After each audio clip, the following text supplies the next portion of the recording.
So we're going to be talking about these books, and I made some very bad diet choices when I was grocery shopping today. I don't make good diet decisions when I've been drinking coffee. Well, if it involves getting more pizza down the road, we got to feed you some coffee just every so occasion. Because it's a fun choice, you know. Yeah. We rarely do this, so. You ask James, he'll help you. I'm not going to help you.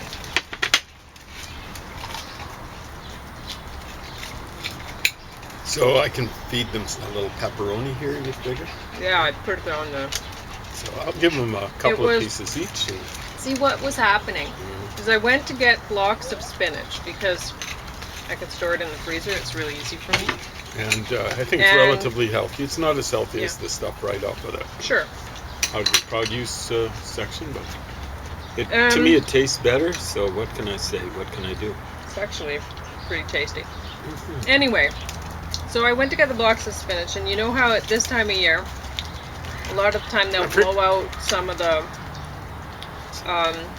stuff that's you put in the oven, like the instant pizzas and oven fries, stuff like that, right? They'll put it on sale really cheap.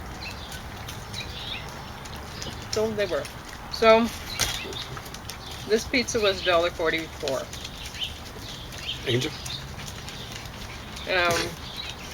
Angel, yeah. This is the first time I think I've had wheat and... Paris, come here, please. Anyway, so... This is for Paris. This one is Secrets of Eden. Paris, come closer, please. By Chris Bojalian. It took a while for me to get into the story. I'm not into multiple main character stories for the most part. Eventually, I enjoyed the mystery.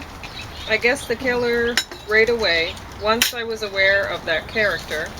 I was certain once I heard the dream about the red mum covered in blood and then the red nightgown. Made it certain for sure. Anyhow, it was worth the time. So that one, I enjoyed. I don't remember. Shadows of the Moon by Zoe Marriott is not the usual fairy tale. The heroine is a teenage girl who cuts herself to the point of serious scarring. Vengeance is valued over love, but the heroine manages to achieve both somehow. It was written by a woman who lives in England, and the story makes me hate the Asian culture of the story. Is this intentional? It has a believably Japanese setting where upper-class women may become moon princess, and the best a lower-class woman could become is either a wife or a shadow princess, most prized royal whore. Also, they won't use contractions, so perhaps the Japanese are vampires, as vampires never use contractions while speaking. This is something I've noticed while reading fiction. Yeah, we don't see.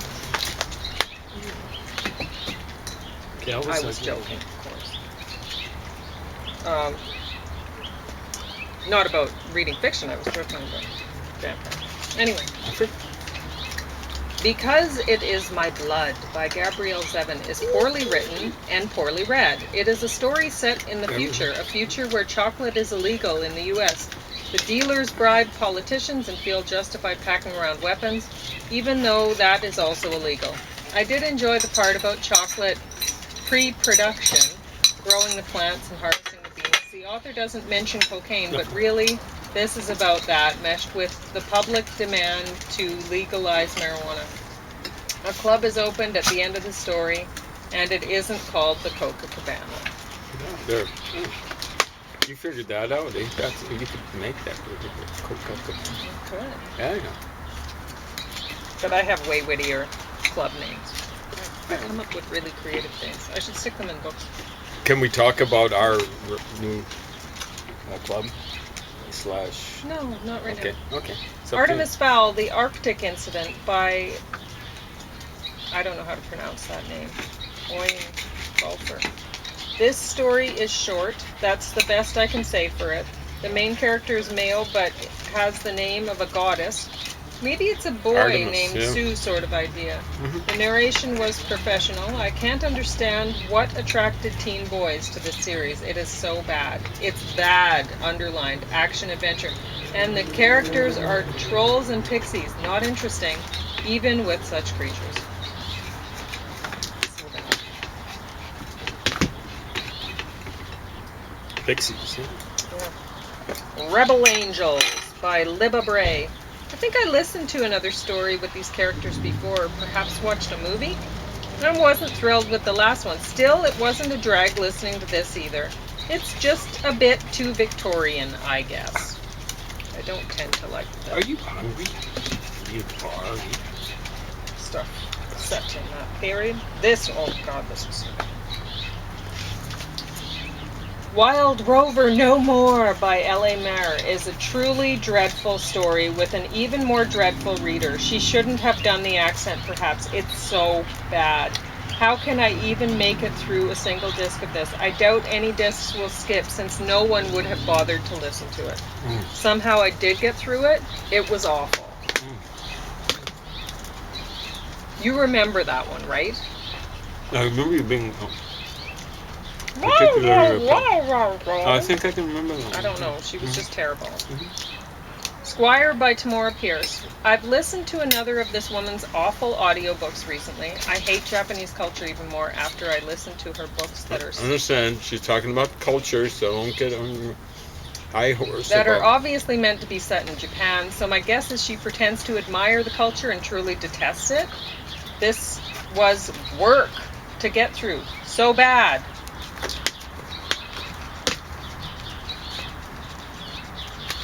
Sharp Objects by Gillian Flynn. Every main character is creepy, so I couldn't identify with anyone. The killer was who I expected it to be. The most interesting thing about this book is the braille on the front of the case. A Fortunate Age by Joanna Smith Rakoff is a very realistic story. It's well written and easy to follow. These characters are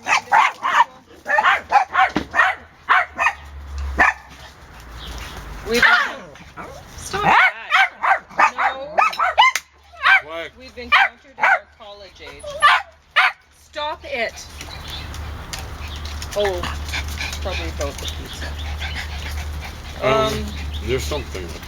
There are fake lefties, yellow activist types, and people with fictional sounding disorders on medications and receiving care with electroshock therapy. It's, it was a believable thing. If you're into the sort of...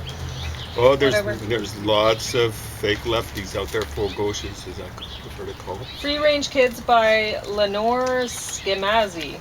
We tried to listen to this. It was bad. We didn't get the impression that she had any more insight than could be filled into a blog post or a newspaper column. Why write a book if you don't have the content for it? Don't write a book. Write a blog post. I mean, God. Mistaken Identity is not worth listening to. It may have been intended to help people in a tough situation, but it comes across as an ad for church, Pepsi, Little Caesars. By the time I got to disc 5, my attitude had changed. It would be really interesting to look into the financial status of Laura's family as opposed to Whitney's family. There would have been a lot of doctor's bills being paid. I wonder if the hospital would have been motivated to have one daughter being saved over the other. If Whitney's brain... If Whitney's brain was damaged more, the truth may never have come out. By the end of disc 6, I was right back to disgusted with the Serex for capitalizing on the story and advertised God with a Applebee's Blondie. How awful.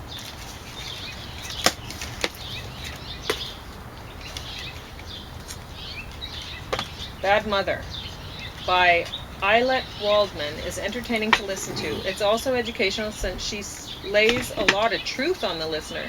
She's a mother of 4 children. She hires a housekeeper, just as her mother had, and found being a full-time mother, daily mummy stroller walks, boring.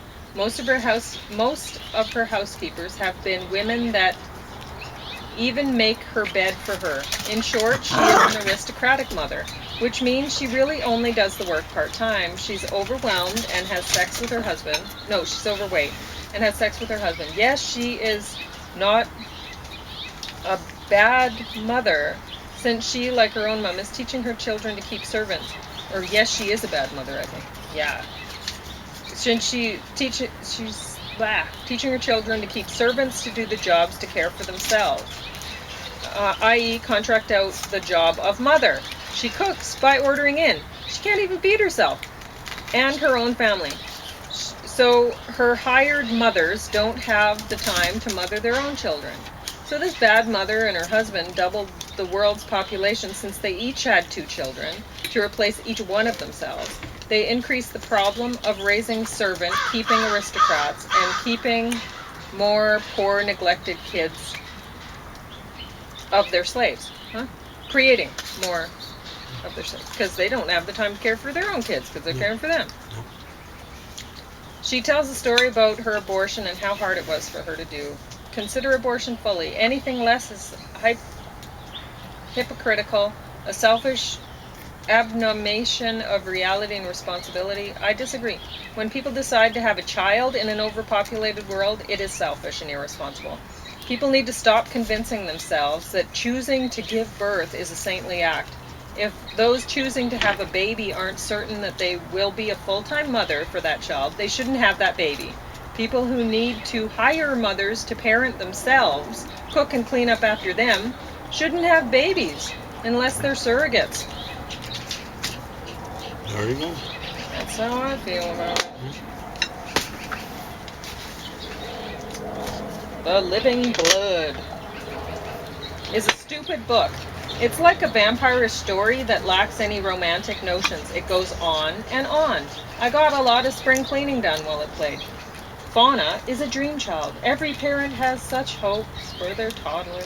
She's special and will dominate the whole world, including others with magic. Somehow the author managed to write the most boring book in the world about magic people. Best-selling author? How? So that's my... whatever. 2 bits on that. Did you want to talk about Disc 3 as a thing yet, or no? No, yeah. Okay. Hey, can we talk about Matt Galloway? You can talk about... You just heard a little interview with him. Oh, you did? Yeah, he was interviewing the leader of the Canadian Green Party. Oh, was he? Yeah, and he was interrupting, which means... Oh, he doesn't do that unless he dislikes the person. Or what they stand for, or something like that. She's black, apparently. Wow. And he was really kind of like rude, especially when given the way he lets people that he likes from causes that he likes just run, you know. And he goes, here's the Fox Network kind of pitch. Hey, here we go. Here's the question. Whee! Can you hit a home run with that? Take your time on it. That's Matt Galloway. So, yeah. Trouble is she's apparently part Jewish. Oh, Matt, you're not anti-Semitic. Never. Maybe you're even part Jewish yourself. Yeah. So what happened is, did you hear about the Green Party losing one of its 3? I did. Yeah. So, person's name apparently Atwin. So I think that would be maybe Adam's friend or something like that. It's English, if you want to get that. Could be a person of color, could be whatever, you know, descendants of slaves or This whatever. actually really tasty pizza. What are you thinking? It's pretty good. Yeah. Out I'm of the not going box, to tell you it's the brand name. No. They'll tell you. It's tasty, Yeah. but I mean, it's not healthy. I can't recommend this. They'll tell you themselves. Anyway, so, yeah. So this woman, now hopefully I get the story right. I'll be checking it up. So if I got it, I'll try to correct it. But she said in the wake of this little confrontation in the Middle East that there's only one side to the story.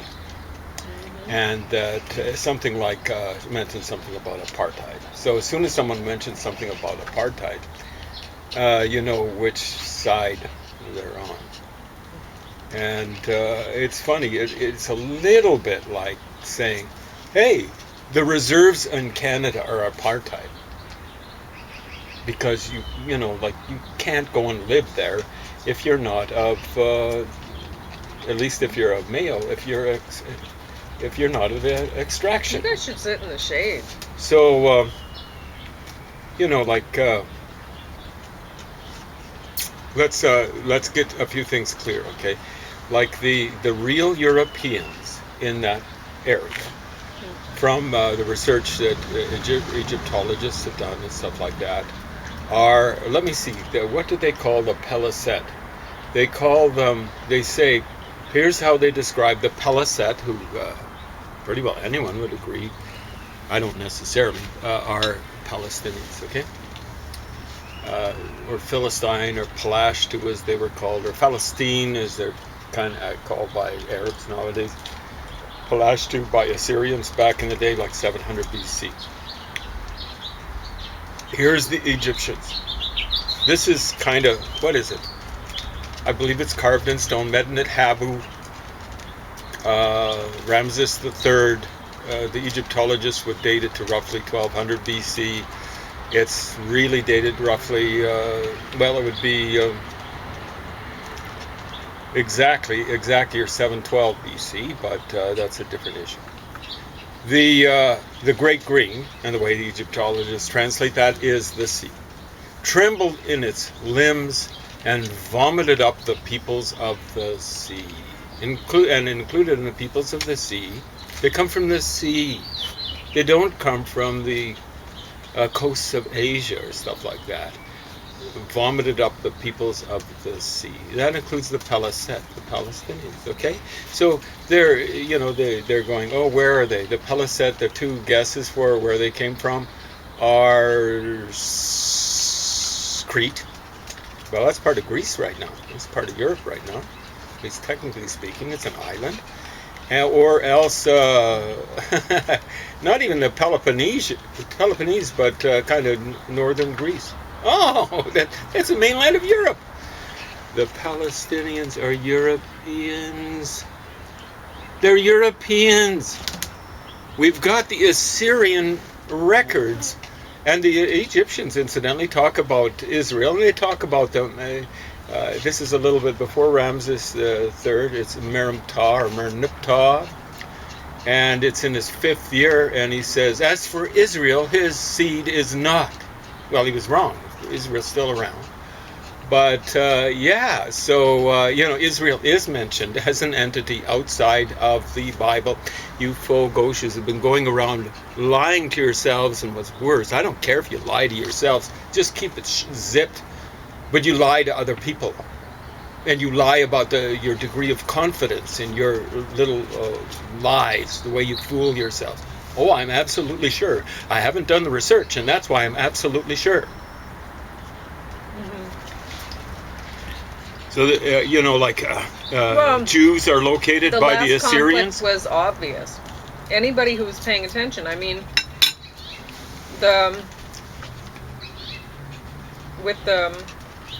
when it, like the timing of it, and how it ended just before an election, and how it's, and then, like, we don't know if as many people were killed as reported. But like the numbers are ridiculously inflated for the Palestinians. Yeah. It's well known that they'll move an ambulance in front of a hospital, it'll go take off, and it'll come back. It won't have someone in there. Okay. On and on and on. But in any case, even if you do believe that the numbers weren't inflated, and you believe their story on the numbers, then you look at it and go, okay, well, there were so many Palestinians killed compared to Jewish people, according to them. Then once they sign the truce, whatever. It's truce. It's never a treaty. They're celebrating. They're saying, "Oh, well, we won." Yeah, and it's like, "Oh, you think you won if so many more died, then then it's obvious. It's obvious. You started this conflict. Well, they started it for a reason. Yeah.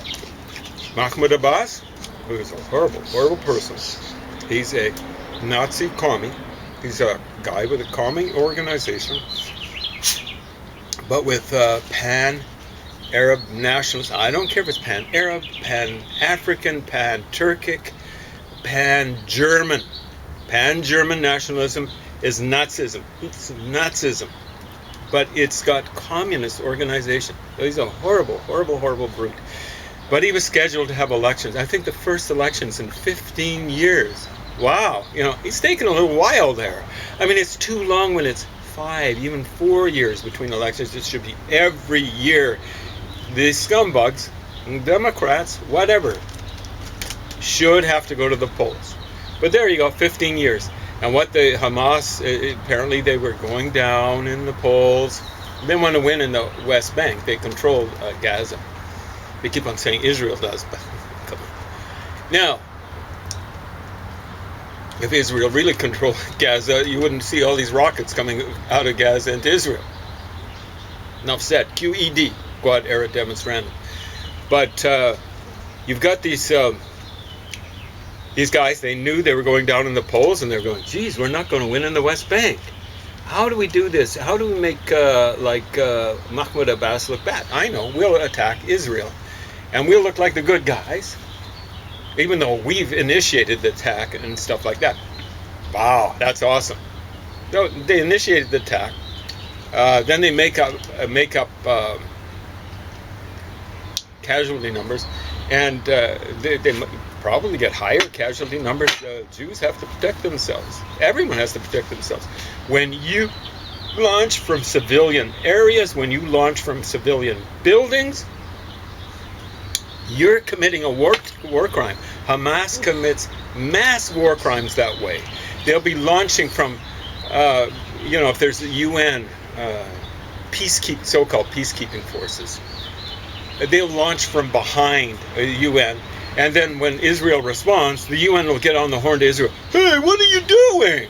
Hey, what they're doing is they're providing a cover. I'm not talking about Israel. I'm talking about the so-called peacekeeping forces for people committing war crimes. And they're blaming the Jews for trying to suppress those kind of war crimes. No, that doesn't fly with me. So this Atwin, what she does is, here's the liberals. They take her in. Come on in. They've taken her in after she's saying this anti-Semitic kind of stuff. Okay? So now, it's not just the Palisade that are Europeans. See, what happened is, you'll get all sorts of people saying there were no Jews after in the so-called Holy Land, or Palestine as they prefer to call it. It's Israel. Get it straight. There were no Jews after the Romans ethnically cleansed them. Okay, they ethnically cleansed them in 70 AD. And then they had to ethnically cleanse them in 135 AD. The Romans are pretty efficient. You think they left some behind? They might have. But the main problem is that, for the Romans, is the Jews drifted back. People always drift back. I think the Brits had to ethnically cleanse. You keep talking, I'll get it. Had to ethnically cleanse, from their point of view. They didn't have to, but they decided they had to. The Acadians from Acadia, that's maritime Canada, right? And from the Maritimes. And why did they have to do it twice? Because they drifted back. And did that take after the second time? Of course not. You can go into the St. Mary's Bay area of Nova Scotia, and there are French settlements there. You can go to Prince Edward Island, and you go to the West End, and there's some French Canadian settlements there. Some people went to, some of the Acadians went to Louisiana, and they became Cajuns. Acadian was mispronounced. So this stuff doesn't take. So 135 AD, Hadrian ethnically cleansed the Jews out, and making it the second time for the Romans to do that. So that's 2 generations later. I think it was the Jews were led by a guy called Bar or something like that, son of the star or whatever. There was enough that had come back after 70 that they were causing a problem for the Romans. So they had to cleanse them a second time. And you hear the Fogoshes is they were gone until Zionism, late 19th century. Almost 1700 years. No, if you actually do your reading, you Fogoshes, you'll find out that they were drifting back as early as 139 AD. 4 years after the theoretically. I think people drift back. You can cleanse people out, but unless you genocide them, they're going to drift back, because it's hard to say, okay, we're going to maintain this law and stuff like that. The Romans had other fish to fry and stuff like that. Okay? So, now, what they did was they moved people in when they moved the Jews out, because they don't want to, they want olive oil produced there and a variety of other products. And so who did they give the land to? They gave them to people from Asia. Oh, why would they do that? You look at the sources, and they gave them to Westerners. And what sort of Westerners? Military guys. They'd probably be, more than anything else, Romans. And, Edward Said, who talked about Orientalism and talking about how the Palestinians are the victims of the victims. In other words, they were victimized in Europe. They came over and they started victimizing Palestinians. But what he says is, hey, we have more of a right to be here. This is another little bit of his thing, because we Palestinians, understand he comes from Lebanon, his family, at least part of it, Lebanon. So he's basically Punic or Phoenician or something like that. So he's saying, hey, we're more cosmopolitan. We're not like racists and stuff like that, and nationalists, because we're a mixture of, I don't know if he mentions Egyptian, but he could have. I mean, he spent half of his life when he was growing up in Egypt and half in so-called Palestine. But we are, I don't know if he mentions Persians, but Greeks and Romans and Arabs and stuff like that. See, what he's doing is he's making a list of all these people in sequence who have imperialized and colonized the areas that belong rightfully to Jews. And before them, Israel. He could have mentioned Assyria, so on and so forth. You see, now that would be a little bit like, well, I'm part indigenous American. But let's say I wasn't. And me saying, hey, we're sitting here squatting on Blackfoot land, and we have more right to it. Because I'm a mixture of Irish and Scottish and English and German and South Asian and what else? And African American. And a little bit of Russian, a little bit of either Greek or Italian. I'm more cosmopolitan. I'm not racist like the Blackfoot. Now understand when I say that, don't take it out of context. I'm being ironic. I have no right to be sitting on this land, even with my indigenous ancestry. It's like Powhatan, possibly Shuswap, or else Cree. And it looks like maybe Ojibwe, okay? Because this is Blackfoot territory. Just because I've stuff from, indigenous ancestry from New York, or from southern Ontario, or from BC, doesn't give me a right to squat on land here. So, yeah,